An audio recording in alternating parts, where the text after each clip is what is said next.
నమస్తే. Welcome to Telugu రాజ్యం. ఈరోజు మనతో పాటు ఉన్నారు సీనియర్ జర్నలిస్ట్, అలానే సోషల్ యాక్టివిస్ట్ కృష్ణకుమారి గారు. వారితో మాట్లాడేద్దాం. మేడం నమస్తే. నమస్తే. జోగి రమేష్ మాజీ మంత్రి, వైసీపీకి సంబంధించిన నేత. ఆయన కుమారుడికి సంబంధించిన వివాహం బ్రేక్ అయింది. వివాదాలొచ్చాయి భార్యాభర్తల మధ్య. ఇప్పుడు కొన్ని వీడియోలయితే వైరల్ అవుతున్నాయి. ఒక వీడియోలోనేమో జోగి రాజీవ్ అతనే నాకు వద్దంటే పెళ్లి చేశారు. నేను వద్దని చెప్పినా కూడా మీరు బలవంతంగా నా జీవితాన్ని నాశనం చేశారని మాట్లాడాడు. అలానే ఆ అమ్మాయితో, తన భార్యతో మాట్లాడుతూ నీకు నాకు సంబంధం లేదని మాట్లాడుతాం. అది కూడా ఒక వీడియో వైరల్ అవుతుంది. సో, ఆహ్, ఈ విషయంలో ఈ పెళ్లి ఇట్లా వివాదాలకు దారితీయటంలో జోగి రమేష్ పాత్ర ఏంటి? తల్లిదండ్రులదే తప్పుందా? ఏమంటారు? ఈ మొత్తంలో తల్లిదండ్రులదే తప్పండి. హ్మ్. అసలు అంతా మీరే చేశారు, అంతా మీరే చేశారు అని ఈ పిల్లాడు అంటున్నాడు. ఇది బొమ్మరిల్లు ఫాదర్ స్టోరీ లాగా ఉంది. అంతా మీరే చేశారు. హ్మ్. నిజంగానే వీళ్ళే చేశారు. హ్మ్. ఎందుకంటే ఆ అబ్బాయి నేను వద్దని చెప్పాను. నన్ను మీరు 10 మంది చేత ఒప్పించి నన్ను పెళ్లి చూపులకు తీసుకెళ్లారు. హ్మ్. ఇట్లా చేశారు మీరు హ్మ్. అని చెప్పి ఆ అబ్బాయి అంటున్నాడు. మరి ఇలా అనేటప్పుడు అసలు ఆ అబ్బాయి ఎందుకు గట్టిగా నిలబడలేకపోయాడు? హ్మ్. అసలు వీళ్ళు పిల్లల మనోభావాలను వీళ్ళు ఎందుకు గౌరవించలేదు అంటే, ఇక్కడ ఇద్దరిది ఎవరి వాదన వాళ్ళకుంది. హ్మ్. ఎవరి అవసరాలు వాళ్ళకున్నాయి. ఎవరి స్వార్థాలు వాళ్ళకున్నాయి. హ్మ్. ఇప్పుడు పెద్దవాళ్ళ స్వార్థం ఏంటి? బాగా డబ్బులున్న అమ్మాయి వస్తుంది. హ్మ్. మంచిగా కట్న కానుకలు వస్తాయి అవును. అనుకున్నారు. హ్మ్. పైగా వాళ్ళు ఇక్కడ లోకల్ వాళ్ళు కాదు. హ్మ్. సూర్యాపేట వాళ్ళు. అవును. కాస్త మనం లోకల్‌గా మనం వాళ్ళెంతైనా నాన్ లోకలు హ్మ్. అనేది ఆలోచించారు. అవును. ఇంకోటి అసలు వీడు నేను పెళ్ళొద్దు అంటున్నాడు. ఏదో రకంగా వీడికి పెళ్లి చేసేసేయాలి. హ్మ్. మళ్ళీ పైగా ఈ పెళ్ళిళ్ళు ఎలా ఉంటాయి? దాదాపు రాజకీయ పెళ్ళిళ్ళే. హ్మ్. రాజకీయంగా వాళ్ళకున్న పరపతిని చూపించుకుంటానికి, వాళ్ళకున్న అవును. మంది మార్బలాన్ని చూపించుకోవటానికి, వాళ్ళకున్న డబ్బులు ప్రదర్శించుకోవటానికి, ఖర్చు పెట్టటానికి. హ్మ్. అసలు వీళ్ళకి ఇన్ని డబ్బులున్నాయని తెలియాలి అంటే వీళ్ళు ఇలా పెళ్ళిళ్ళు చేయాలి అనే ఒక ఇది పెట్టుకుని, మా పెళ్ళప్పుడు ఏదో జరిగిపోయింది. చాలా మామూలుగా జరిగిపోయింది. ఆ హ్మ్. సరదాలన్నీ ఇప్పుడు తీర్చుకుందాం అనే తల్లిదండ్రులు కూడా ఉన్నారు. హ్మ్. ఓకే. ఎంత మనం పెళ్ళిళ్ళ కోసం ఎంత డబ్బులు తగలేస్తున్నాం అనేది ఎవరు ఆలోచించరు. హ్మ్. బ్యాంకులు కప్పులు ఎగ్గొడతారు. జనాలను ఎత్తిన టోపీలు పెడతారు. అన్నీ చేస్తారు. ఆటిలతో మళ్ళీ పెళ్ళిళ్ళ దగ్గరికి వచ్చేసరికి బంగారాలు, బట్టలు, హడావుడి, అవును. డెకరేషన్సు. అసలు ఒక్కొక్క హాల్ డెకరేషన్‌కి 4, 5 లక్షలు ఫ్లవర్సు. అవును. కొంతమందైతే ఇంకా చాలా పెట్టేవాళ్ళు కొత్త ఉన్నారనుకోండి. సంస్కృతి కూడా వచ్చేసింది కదా మ్యామ్. ఆ! మెహందీ అని, 5 హల్దీ రోజులు అని, 5 రోజులు సంగీత్ పెళ్ళిళ్ళని. అని, ఆ! ఇవన్నీ తెలుగు కల్చర్‌లో భాగం కాదు. కాదు. హ్మ్. పెళ్లి కొడుకుని చేయటము, పెళ్లి కూతురిని చేయటము, పెళ్లి చేయడము. అవును. అలాంటిది పోయి ఇలా ఇయన్నీ వచ్చేసినియి. అవును. ఎంత లేకిగా ఆ ఫంక్షన్స్‌లో హ్మ్. కొంత ఎ ఎ మద్యం సేవించడం ఇట్లాంటివి ఆ! కూడా డ్రగ్స్. ఎంత వల్గర్ హ్మ్. డిస్‌ప్లే చేస్తున్నారంటే వల్గర్ డిస్‌ప్లే ఆఫ్ వెల్త్ అనమాట. హ్మ్. ఆ! హ్మ్. ఇలా జరుగుతున్నాయి. అవును. ఇవన్నీ చేయడానికే అసలు పిల్లలకు పెళ్ళిళ్ళు చేస్తున్నారా పెద్దవాళ్ళు అనిపించేలాగా హ్మ్. చేస్తున్నారు. అవును. సరే ఇదంతా ఒక ఎత్తు. దీనివల్ల ప్రపంచానికి డైరెక్ట్‌గా వచ్చే నష్టం వేరే ఉంటది గానీ, హ్మ్. ఈ పిల్లలకొచ్చే నష్టం అయితే ఉండదు. హ్మ్. కానీ అసలు ఈ పిల్లవాడు గాని, పిల్ల గాని నాకు పెళ్ళొద్దు అంటున్నారు. హ్మ్. నాకు పెళ్ళొద్దు అంటున్నారంటే ఎందుకు వద్దంటున్నారు? వాళ్ళ రీజన్ ఏంటి? ఓకే. ఉంటది గదా! కారణం కారణం తెలుసుకోవాలి. ఉంటది గదా! హ్మ్. వీళ్ళకి వేరే ఎవరినైనా పెళ్లి చేసుకుందాం అనుకుంటున్నారా? లేకపోతే పెళ్ళికి సిద్ధంగా లేరా? లేకపోతే వీళ్ళేదన్నా స్వలింగ సంపర్కులా? హ్మ్. ఇవాళ అవును. అన్ని యాంగిల్స్ చూడాల్సిన అవసరం ఉంది. లేదంటే పెళ్లి ఎవరు వద్దంటారు చెప్పండి? అవును. ఇప్పుడు హ్మ్. 25 ఇయర్స్ అట్లా దాటిన తర్వాత సొసైటీలో కూడా అందరూ అడుగుతుంటారు. అందరి హ్మ్. పెళ్ళిళ్ళు అయిపోతున్నాయి. నీ పెళ్ళెప్పుడు? నీ పెళ్ళెప్పుడు? అని అడుగుతుంటారు. అవును. అదేమి పెద్ద విచిత్రం గాదు. ఇప్పుడు హ్మ్. కాకపోతే పెళ్లి చేసుకునే వయసుని పోస్ట్‌పోన్ చేస్తున్నారు. హ్మ్. ఒకప్పుడు 25 ఏళ్ళకి జరిగే పెళ్ళిళ్ళు ఇవాళ 30 ఏళ్ళకి జరుగుతున్నాయి. అవును. 35 ఏళ్ళకి గూడా చేసుకుంటున్న వాళ్ళున్నారు పెళ్ళిళ్ళు. హ్మ్. కానీ అసలు అన్నీ బాగుండి నేను పెళ్లి చేస్తాను అంటే పెళ్లి ఎందుకు వద్దంటున్నాడు అనేది తల్లిదండ్రులు వాళ్ళ మాటను పట్టించుకోవాల్సిన అవసరం ఉంది. అవసరమైతే ఆగిపోవాలి, భవిష్యత్తును నాశనం చేయకూడదు. ఇప్పుడు మన అబ్బాయి భవిష్యత్తు నాశనం చేయటం కంటే ఇంకో ఎదురమ్మాయి భవిష్యత్తు నాశనం చేయటం, ఆ అమ్మాయి జీవితాన్ని నాశనం చేసే హక్కు మీకు లేదు. మీ అబ్బాయి జీవితమే నాశనం చేసే హక్కు మీకు లేదంటే వేరే అమ్మాయి జీవితం నాశనం చేసే హక్కు లేదు కదా. ఇప్పుడు యాతావాత తేలింది ఏంటి అంటే ఈ అబ్బాయి సంసారం చేయట్లేదు అనేది తేలింది బయటికి. ఎందుకు చేయట్లేదు? కారణాలు అనేక ఉండొచ్చు. అంటే అది ఒక్కటే ఆయనకి హెల్త్ ఇష్యూస్ ఉన్నాయి అనేది ఒకటే. అది మానసిక పరమైనయా శారీరక పరమైనయా అని వేరే విషయం. ఆ అబ్బాయి కాపురం చేయట్లేదు అన్నప్పుడు ఆ అమ్మాయి మీ కూతురే అనుకోండి, అసలు మీరెంత కత్తులు కటార్లు వేసుకుని వెళ్ళిపోరు వాళ్ళ ఇంటి మీద. ఖచ్చితంగా మన అమ్మాయికి అయితే ఒక రూలు, వేరే వాళ్ళకైతే ఒక రూలు. ఇప్పుడు అడి చేసి ఇడి చేసి ఆ అమ్మాయికి ఎంత నష్టం జరుగుతుందో ఈ అబ్బాయికి కూడా అంతే నష్టం చేశారు మీరు తల్లిదండ్రులుగా. అవును, రేపు సమాజంలో తిరగాల్సిన వ్యక్తి కదా. నాకు ఆ పిల్లోడి గురించి బాధగుంది, ఆ పిల్ల గురించి బాధగుంది, నాకు వీళ్ళ గురించి బాధ లేదు. వీళ్ళ మీద ఇంకో 4 కేసులు అయితే కూడా కూర్చుంటారు వెళ్ళి జైల్లో, అది వేరే విషయం. పైగా ఆ అబ్బాయి ఈ ప్రెషర్ అంతా తట్టుకోలేక ఆ అమ్మాయితోటి మాట్లాడే వీడియో ఒకటి బయటకు వచ్చింది.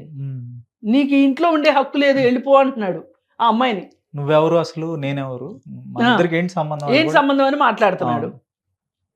అంటే అసలు ఒక ఆత్మవిశ్వాసము ఆత్మగౌరవం లేకోకుండా పెంచారు ఆ పిల్లాడిని. ఇప్పుడు పోయినసారి చంద్రబాబు నాయుడు గారిని ఈ పిల్లోడు ఎన్ని మాటలు మాట్లాడాడు. జోగి రాజీవ్ ఓకే, అవసరమా? ఇప్పుడు మీరు మాట్లాడుతున్నారు చెత్త చెదారం మాటలన్నీ, మీరు మాట్లాడేది జాలనట్టు ఆ పిల్లోడితో కూడా అనిపించారు. ఇది ఆలోచించాల్సిన విషయం. అసలు ఆ పిల్లాడికి అప్పుడు మా నాన్న చెప్పాడు కాబట్టి తిట్టాను, మా నాన్న చెప్పాడు కాబట్టి పెళ్లి చేసుకున్నాను, ఏదో కొంత వ్యతిరేకించాడు కానీ చేసుకున్నాడు. ఏమైంది చేసుకున్న తర్వాత? విడిపోవాల్సి వస్తుంది. ఇప్పుడు ఆ అమ్మాయి తాలూకు వాళ్ళు, ఆ అమ్మాయి సిస్టర్ అనుకుంటా, ఒక అమ్మాయి మాట్లాడుతుంది, ఎంతమందిలో పెళ్లి చేశామో అంతమందిలో మీరు మా అమ్మాయితో సంసారం చేయలేదని చెప్పాలి అని అడుగుతుంది. ఇప్పుడు వాళ్ళ బాధ ఏంటి? అసలు ఏ పాపం తెలియకోకుండా, మా తప్పేమీ లేకోకుండా మా అమ్మాయికి రెండో పెళ్ళని ఎందుకు అనిపించుకోవాలి అనే బాధలో వాళ్ళు ఉన్నారు. అవునన్నా కాదన్నా ఈ సమాజం ఇంకా కూడా వర్జినిటీకి ఇంపార్టెన్స్ ఇస్తున్నారు. ఉందా లేదా అదో పెద్ద మిత్తు, అది వేరే విషయం. కానీ వీళ్ళ అబ్బాయికి పెళ్లి కాక రెండో సంబంధం అమ్మాయిని చేసుకున్నారని ఇట్లా అంటారు అని ఆ భయంతో కూడా చాలా మంది ఆలోచించే పరిస్థితి. అందుకని యాతావాత చూసుకుంటే ఇక్కడ మనం చూసుకోవాల్సింది, ఈ మధ్యన LGBTQ సినిమా ఒకటి వచ్చింది. అది ఖచ్చితంగా ప్రతి ఒక్కరు చూడాల్సిన సినిమా. ఏంటంటే ఆ అబ్బాయి గే, ఆ అబ్బాయి నాకు పెళ్ళొద్దు అని చెప్తాడు. సరే, ఇప్పుడు నీకు అలా అనిపిస్తుంది కానీ పెళ్ళయ్యాక అమ్మాయి నీ పక్కన ఉంటే నీకే వస్తుంది ఇంట్రెస్ట్ అని చెప్పి వాళ్ళ నాన్న బలవంతంగా ఆయనకి సొసైటీలో పరుగు పోకూడదు అని చెప్పి పెళ్లి చేస్తాడు. పెళ్ళైన తర్వాత కూడా అబ్బాయి ఆ అమ్మాయితోటి సరిగా ఉండలేడు. సరే, వాళ్ళిద్దరూ ఆ అమ్మాయికి ఓపెన్గా చెప్పేస్తాడు, నేను గేని, మా నాన్న నన్ను ఇలా చేశాడు, అది ఇది అని చెప్పి చేస్తాడు. అయితే అక్కడ ఏంటి ఆ నాన్న ఆలోచించింది ఏంటి? వస్తుంది ఒక అమ్మాయి అలా పడి ఉంటది, సమాజం దృష్టిలో మా పరువు అని ఆలోచించే తల్లిదండ్రులు కూడా ఉన్నారు. వీళ్ళందరూ మారాల్సిన అవసరం ఉంది. కానీ తర్వాత ఎట్లయినా కానీ ఆ అమ్మాయికి తెలుస్తుంది అతను సంసారానికి అతను ఎలిజిబుల్ కాదు అనేది ఆ అమ్మాయికి అర్థం అవుతుంది. తర్వాతైనా ఈ గొడవలు ఇవన్నీ ఊహించట్లేదంటారా తల్లిదండ్రులు? వీళ్ళు ఒక స్క్రిప్ట్ లో ఉంటారండి, వీళ్ళు ఒక స్క్రిప్ట్ వేసుకున్నారు, ఆ స్క్రిప్ట్ ప్రకారం స్క్రీన్ ప్లేలో వీళ్ళు ఆలోచిస్తున్నారు. కానీ ఎప్పుడు కూడా నేను సరిగా ఆలోచించకపోతే, నేను నా ఏజ్ ప్రకారం నా జనరేషన్లోనే నా థింకింగ్ అంతా తిరుగుతూ ఉంటుంది. నాకు కొంచెం బుర్రా బుద్ధి ఉంటే నెక్స్ట్ జనరేషన్ వాళ్ళు ఏం ఆలోచిస్తున్నారు, వాళ్ళ అభిప్రాయాలు ఏంటి, వాటిని గౌరవించే తల్లిదండ్రులు ఎంతమంది ఉన్నారండి వాళ్ళ? ఇన్ కేస్ వాళ్ళు రాంగ్ అయితే కూడా అవును. ఒక ఎక్స్పీరియన్స్ అయితే తెలుసుకుంటారు వాళ్ళు. హ్మ్. అన్నీ మనమే ఎందుకు చెప్పాలి? క్షవరం అయితే గాని వివరం తెలీదనే ఒక సామెత కూడా సామెత ఉంది. ఉంది. అట్లాగే అవును. తెలుస్తది కదా! తప్పుల నుంచే మనం ఆ! తెలుసుకోగలుగుతాం. కాకపోతే తల్లిదండ్రుల ఒక ఆరాటము అవి పిల్లలకి మన ఎక్స్‌పీరియన్స్ తోటి మనం ఒకటి చెప్పాలి అని తల్లిదండ్రులు చూస్తారు. హ్మ్. అది కూడా నేను తప్పనుకోను. కానీ అది ఇంపోజ్ చేయొద్దు. హ్మ్.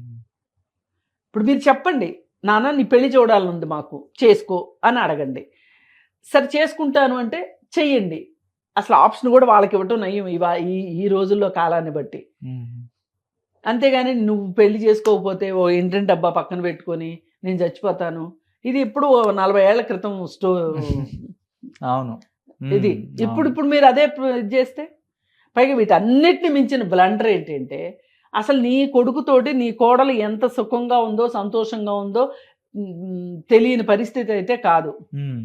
అలాంటప్పుడు నువ్వు మా అబ్బాయికి బంగారం పెట్టలేదు, మా అబ్బాయికి కారు ఇవ్వలేదు, ఓ 2,00,00,000 డబ్బులు తీసుకురా అని జోగి రమేష్ భార్య మాట్లాడటం. హ్మ్. అసలు ఏ ఏంటి ఆ పరిస్థితి ఏంటసలు?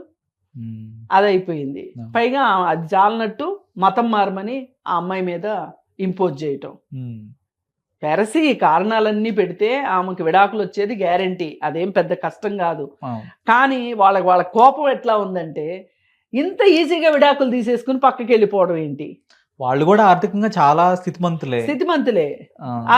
వాళ్ళకుండే పలుకుబడి వాళ్ళకుంటది. వాళ్ళకుంది. అన్నిటిని మించి ఆడపిల్లని మనం చూసి చేశాం గదా! ఈ పెళ్లి. హ్మ్. మన వల్లే మన పిల్ల జీవితం ఇట్లా అయిపోయింది అనే ఒక బాధ తల్లిదండ్రుల్ని ఎంత వేధిస్తదంటే, అవును. అదే ఆ అమ్మాయి ఇష్టపడి పెళ్లి చేసుకుందనుకోండి, తల్లిదండ్రులు కొంచెం రిలాక్స్‌డ్‌గా ఉండొచ్చు. పిల్ల కష్టం గురించి బాధుంటది. హ్మ్. కానీ వాళ్ళకి గిల్ట్ ఉండదు. హ్మ్. ఇప్పుడు ఈ అరేంజ్డ్ మ్యారేజ్ చేసిన తల్లిదండ్రుల్లో వాళ్ళకేదైనా జరిగితే వాళ్ళకి చాలా గిల్ట్ ఉంటది. హ్మ్. ఓకే. ఏదేమైనా పిల్లలు గూడా పెళ్లి చేసుకోదలుచుకోకపోతే మీరు స్థిరంగా చెప్పండి. మీరు హ్మ్. అనుకునే దాని మీద మీరు నిలబడండి. హ్మ్. ఒకటి మీ జీవితం మీ చేతుల్లో ఉంటది. పక్క వాళ్ళ జీవితాన్ని మీ జీవితంలోకి తీసుకోవాలనుకోవటం కరెక్ట్ కాదు. ఈ అబ్బాయి అదే విధంగా నేను పెళ్లి చేసుకోనంటే చేసుకోనని కూర్చొని ఉండాల్సిందే. హ్మ్. కనీసం ఇప్పుడేం చేస్తారండి? చిన్నపిల్లోడిని స్కూలుకి పంపినట్టయితే పెళ్లి దగ్గరికైతే తీసుకెళ్ళలేరు గదా! హ్మ్. అంటే మనకు రాజకీయ వారసత్వం గావాలి, డబ్బులు గావాలి. హ్మ్. ఈ కక్కుర్తంతటికి ఏమైపోయింది? ఇవాళ అతని గురించిన అవును. ఏదో గోటితో పోయేది వీళ్ళు గొడ్డల వరకు తెచ్చుకున్న చేసుకున్నారు. పరిస్థితి అయిపోయింది. చేసుకున్నారు. హ్మ్. ఇలాంటి కేసులేంటి అంటే వేరే వాళ్ళకి ఎవరికన్నా ఒక మంచి ఎగ్జాంపుల్ కింద పనికొస్తాయి. ధన్యవాదాలు మేడం.